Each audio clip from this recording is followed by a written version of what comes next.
రాజ్యమే కదా కేవలం 200 రూపాయలు ఇచ్చి మీరు చేతులు దులుపుకున్నారు 200 రూపాయలను మేము 2000 చేసినాం అప్పుడు మేము ఏమనుకున్నాం 2000 రూపాయలు భార్యాభర్తకి ఇద్దరికి ఇచ్చినా వచ్చేది 400 ఇంట్లో ముగ్గురికి ఇచ్చినా వచ్చేది 600 మనం 2000 చేసినాం కాబట్టి ఒకరికి ఇచ్చినా సరిపోద్దని మేము 2000 రూపాయలు ఇచ్చి ఒకరికి ఇచ్చినాం ఎన్ని ఉన్నాయి వృద్ధాప్య పెన్షన్లు దాదాపు 30 లక్షలున్నాయి 30 లక్షల పెన్షన్లు ఉన్నాయి మీరేం మాట ఇచ్చిండ్రు మేము 2000 పెన్షన్ ఇస్తే మీరు 4000 రూపాయలు ఇస్తామని మాట్లాడిండ్రు అంటే ఇంట్లో ఇద్దరికి ఇస్తామని చెప్పిండ్రు ముసలమ్మ ముసలో ఉంటే వృద్ధులైతే ఇద్దరికి ఇస్తామని చెప్పిండ్రు వాళ్ళు 30 లక్షల మంది ఉన్నారు ఇప్పుడు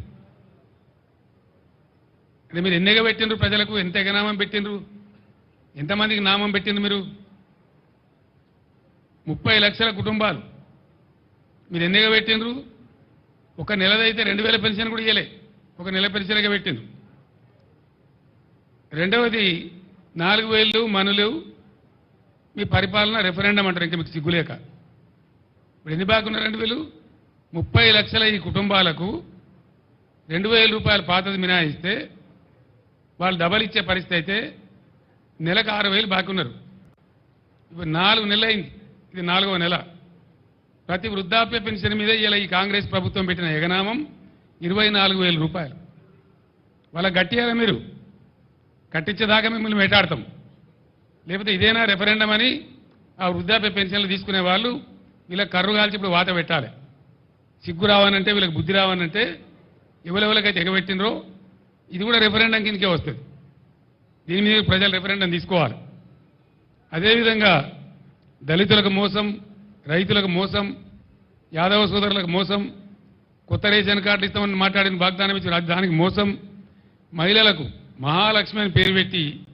మహాలక్ష్మి లేదు మనులక్ష్మి లేదు ప్రతి మహిళకు 2500 రూపాయలు ఇస్తామన్నారు అది వాటిదే మోసం ఏమి లేదు అదేవిధంగా వాళ్ళకి శటకోపం పెట్టింది అదేవిధంగా ఎంతమంది కంటే మీరు ఎగనామం రైతులకు దళిత బంధువులకు పెన్షన్లు పింఛన్దారులకు మహాలక్ష్మి మహిళలకు రైతుల రుణమాఫీకి బోనస్కు ఇవన్నిటికి పెట్టింది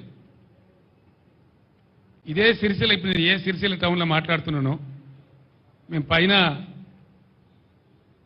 గంగాధర అవతల పెగడపల్లి మండలం మీద పోయి వయా సిరిసిల్ల టౌన్ గంగాధర సిరిసిల్ల సిద్దిపేట హైదరాబాద్ పోతా ఉన్నాం అప్పుడు జయశంకర్ సార్ బతికి ఉండే మేము పోతా ఉంటే గోడల మీద రాతలు కనబడుతున్నాయి సిరిసిల్ల టౌన్లో ఆ నైట్లో 11:30-12 గంటల రాత్రి గోడల మీద రాతలు చేనేత కార్మికులారా ఆత్మహత్యలు చేసుకోకండి సావులు పరిష్కారం కావు సమస్యకు అని చెప్పి గోడల మీద రాతలిస్తే నేను జయశంకర్ గారు నాతో పాటు ఉన్న ఉద్యమకారులు అన్నాడు కళ్ళలో నీళ్ళు తీసుకున్నాం అప్పటికి 65 సంవత్సరాలు స్వతంత్రం వచ్చి దేశానికి 65 ఏళ్ల స్వతంత్ర భారతంలో సావకండి అని గోడల మీద రాసే ప్రభుత్వాలు చూస్తున్నామండి ఇంతకన్నా దౌర్భాగ్యం ఏముంటుంది ఎట్లన్నా చేసి ఈ చేనేత కార్మికులు మనం ఆదుకోవాలి తెలంగాణ రాష్ట్రం వచ్చినా కానీ ఒక ప్లాన్ వేసుకున్నాం ఆ రోజు బాధపడ్డాం అనుకున్నట్టు దేవుని దయ వల్ల నేను చెప్పిన సిరిసిల్లలో ఒకటే రోజు ఇక్కడ 11 మంది కార్మికులు చచ్చిపోతే ఆ రోజు మా పార్టీ నుంచి ఒక 50 లక్షలు తెచ్చి చెక్కు తెచ్చి ఒక చిన్న ట్రస్ట్ ఏర్పాటు చేసి వాళ్ళని సావకుండా చూడండి దయచేసి అని బతిమాలి ఇక్కడ ఈ గ్రామ పెద్దల్ని బతిమాలి ఆ ట్రస్ట్ ఏర్పాటు చేసిన ఇప్పుడు ఆ డబ్బులు ఆ ట్రస్ట్ ఇక్కడ ఉంది ఇప్పుడు సిరిసిల్లలో చెప్పి మేము చెప్పినాం దయచేసి చచ్చిపోకుండ్రి తెలంగాణ వస్తుంది తప్పక వస్తుంది వచ్చినాక మిమ్మల్ని మా బిడ్డలకి సాదుకుంటామని చెప్పి ఆర్ద్రతతో నా సభలో చెప్పినాను మీరు ఆత్మహత్యలు బంధు పెట్టుండ్రి సావద్దు మిమ్మల్ని కాపాడుకుంటామని చెప్పినాం ఆ దరిమిల అనుకున్న ప్రకారమే తెలంగాణ వచ్చింది బీఆర్ఎస్ గవర్నమెంట్ వచ్చింది మేము ఏం చేసినాం ఒక్కొక్క నాడు 7 చేనేత కార్మికులు ఒకటే రోజు చచ్చిపోయారు భూదాన పోచంపల్లిలో అప్పుడు చంద్రబాబు నాయుడు అని ఒక మూర్ఖుడు ముఖ్యమంత్రి ఉండే నేను అక్కడ దండం పెట్టిన అయ్యా ఒక 50,000 రూపాయలు ఎసిరేసి ఇయ్యవయ్యా పలానా డేట్ లోపల నువ్వు ఇయ్యకపోతే నేను భిక్షాటన చేసి ఇస్తాను దండం పెట్టి చేతులెత్తి అంగలార్చిన నేను కానీ ఆ దుర్మార్గుడు ఇయ్యలే దాని దరిమిలా నేను భిక్షాటన చేసిన నిజామాబాద్ పట్టణంలో హైదరాబాద్ హ్యాబిట్స్లో భిక్షాటన చేసి ఒక 7.5 లక్షలు వస్తే తీసుకుపోయి ఆ కుటుంబాలకు ఇచ్చినాం భూదాన పోచంపల్లిలో అట్లా భువనగిరిలో గద్వాలలో దుబ్బాకలో సిరిసిల్లలో రోజు చనిపోయే చేనేత కార్మికులకు ఆదుకోవాలని చెప్పి బీఆర్ఎస్ గవర్నమెంట్లో మేము ఒక పద్ధతి ప్రకారం అటు పేద ప్రజలకు ఎంతో కొంత మేలవుతుంది, ఇటు కార్మికులకు ఉపాధి వస్తుందని మేము పథకాలు పెట్టినాం. రంజాన్ తోఫాన్ పెట్టి బట్టలు నేయమని వీళ్ళకి ఆర్డర్ ఇచ్చినాం. క్రిస్మస్ తోఫాన్ పెట్టి బట్టలు నేయమని వీళ్ళకి ఆర్డర్లు ఇచ్చినాం. స్కూల్ యూనిఫాములు నేయమని చెప్పి ఆర్డర్ ఇచ్చినాం. దాంతోపాటు బతుకమ్మ చీరలను పెట్టి వాళ్ళకి ఆర్డర్లు ఇచ్చినాం. ఇలా దురదృష్టం ఏంటంటే ఇప్పుడే నాకు చేనేత కార్మికుల మిత్రులు కలిసిండ్రు.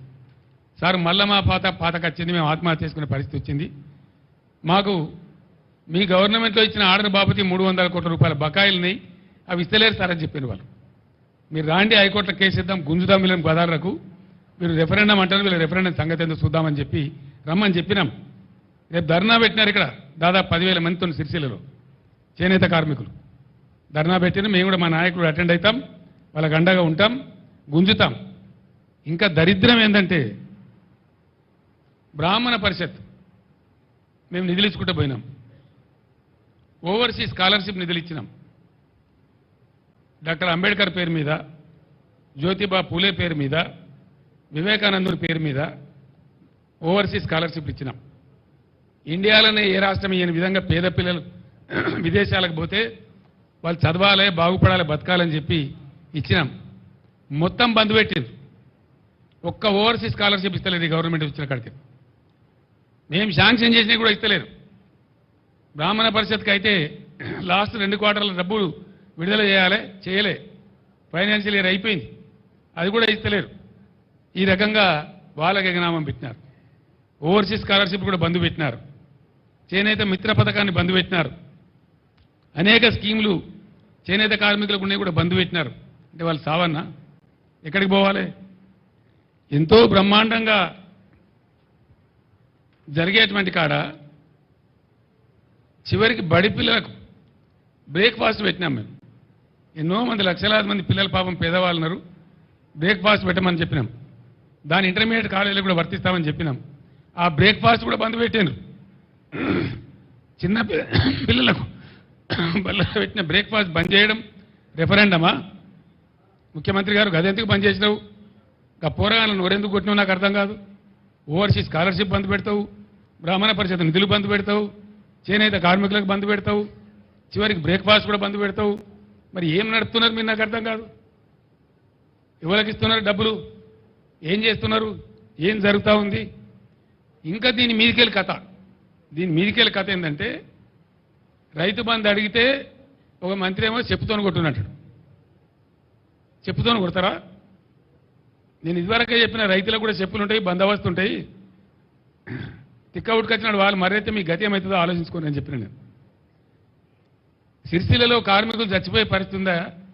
ఆత్మహత్యలు మళ్ళీ మొదలయ్యేటట్టునేని అడిగితే ఇంకో కాంగ్రెస్ వాడు అంటాడు, ఏం పోయింది వాళ్ళ నిరోధులు అమ్ముకొని బతుకమన్నది, పాపడాలు అమ్ముకొని బతుకమని అంటాడు.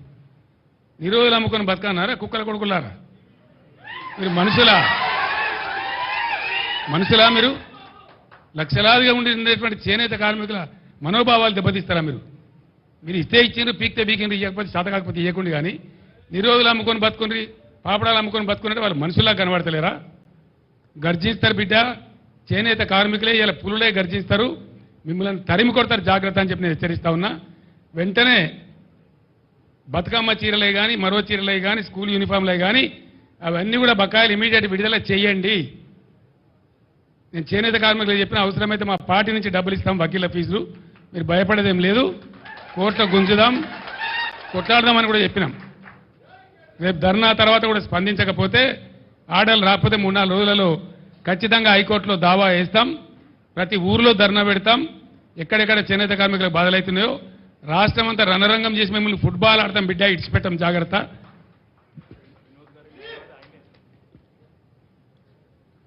ఆ వినోదే పెద్ద అడ్వకేట్, ఈయననే కేసేయాలి. మీరే వేయండి కేసు దయచేసి.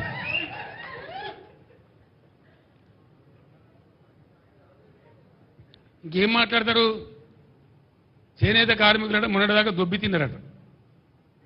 దొబ్బి తిన్నారా? దొంగనా కొడుకులారా? దొబ్బి తిన్నారా? కష్టం చేసిండ్రు పాపం. గవర్నమెంట్ ఆర్డర్లు ఇస్తే నేసిండ్రు, ప్రజలకు పంపించిండ్రు.